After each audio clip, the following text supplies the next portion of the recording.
So ಇನ್ನು ಅಯೋಧ್ಯೆ ಮಂದಿರದ ವಿಚಾರಕ್ಕೆ ಸಂಬಂಧಪಟ್ಟಂಗೆ ಮಾತಾಡಲೇಬೇಕು. ಯಾಕಂದರೆ ಈ ಭಕ್ತರು ಅದೆಷ್ಟು ಕೋಟಿ ಕೋಟಿ ಹಣ ಕೊಟ್ಟರು ನೋಡಿ. ಆ ದೇಣಿಗೆ ವಿಚಾರಕ್ಕೆ ಸಂಬಂಧಪಟ್ಟಂಗೆ ಎಲ್ಲಿ ಹೋಯಿತು ದುಡ್ಡು, ಯಾರ್ಯಾರು ಭಾಗಿಯಾಗಿದ್ದಾರೆ, ಬ್ಯಾಂಕ್ ಅಧಿಕಾರಿಗಳು ಕೂಡ ಇದರಲ್ಲಿ ಭಾಗಿಯಾಗಿದ್ದಾರೆ, ಉದ್ಯೋಗಿಗಳು ಕೂಡ ಇದರಲ್ಲಿ ಭಾಗಿಯಾಗಿದ್ದಾರೆ. SIT ಪ್ರಾಥಮಿಕ ತನಿಖೆ ಇದನ್ನು ಸ್ಪಷ್ಟವಾಗಿ ಹೇಳಿದೆ. ಕೆಲ ಬ್ಯಾಂಕ್ ಉದ್ಯೋಗಿಗಳು, ಸಿಬ್ಬಂದಿ ಅವ್ರಿಗೂ ಕೂಡ ಹಣದಲ್ಲಿ ಪಾಲು ಸಿಕ್ಕಿದೆ.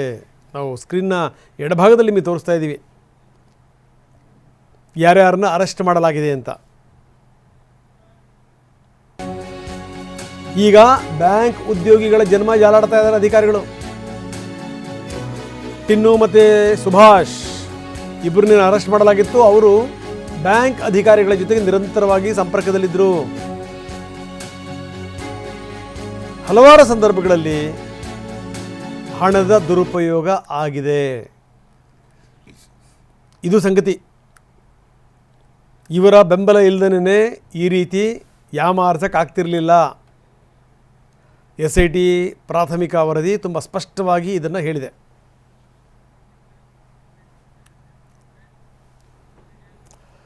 ಇನ್ನು ಇದರಲ್ಲಿ ಯಾರ್ಯಾರ ಪಾತ್ರ ಇದೆ, 1 ಜನ ರಾಜೀನಾಮೆ ಕೊಟ್ಟಾಯಿತು, ಪ್ರಶ್ನೆ ಬೇರೆ.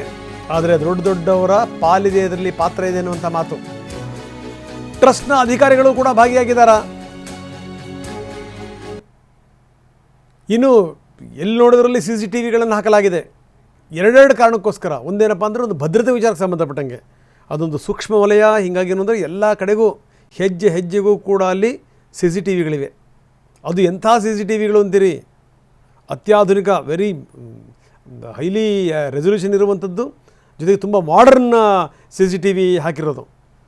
ಅಂಥ ಒಂದು ಸಿಸ್ಟಮ್ ಮಾಡೋ ಕೂಡ ಅವ್ರು ದುಡ್ಡು ಹೊಡಿತಾರೆ ಅಂತಂದರೆ ಏನರ್ಥ ಇದು ಅನುಮಾನ ಆಗಿದೆ. ಅಂದರೆ ಈ ಟ್ರಸ್ಟ್ ಅಧಿಕಾರಿಗಳ ಪಾತ್ರ ಇಲ್ಲದೇ ಯಾವುದೂ ಕೂಡ ಆಗಲಿಕ್ಕೆ ಸಾಧ್ಯನೇ ಇಲ್ಲ ಅಂತ.